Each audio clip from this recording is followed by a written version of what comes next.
সাংবাদিক মুন্নী সাহা তার স্বামী কবির হোসেন তাপস সহ পরিবারের ৫ জনের দেশ ত্যাগে নিষেধাজ্ঞার আদেশ দিয়েছেন আদালত। মঙ্গলবার ঢাকার মহানগর আদালত এই আদেশ দেন। দুপুরে এক সংবাদ সম্মেলনে দুদকের মহাপরিচালক আক্তার হোসেন জানান, নির্বাচন কমিশনের সাবেক সচিব হেলাল উদ্দিনের দেশ ত্যাগেও নিষেধাজ্ঞা দিয়েছেন আদালত। বিস্তারিত সুমাইয়া খানের রিপোর্টে।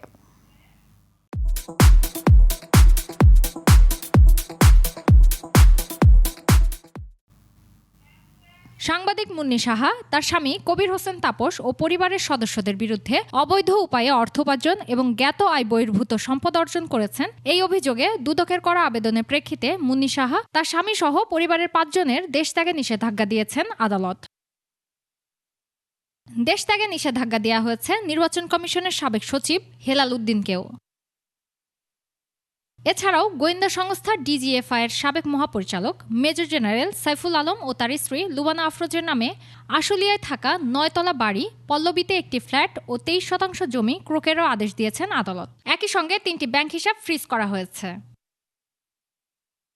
এদিকে ২,৩০,০০,০০০ টাকার অবৈধ সম্পদ এবং প্রায় ১৭ কোটি টাকার সন্দেহজনক লেনদেনের প্রমাণ পাওয়ায় সাবেক আইজিপি ও কিশোরগঞ্জ ২ আসনের সাবেক এমপি নূর মোহাম্মদ ও তার স্ত্রীর বিরুদ্ধে দুদকের মামলা।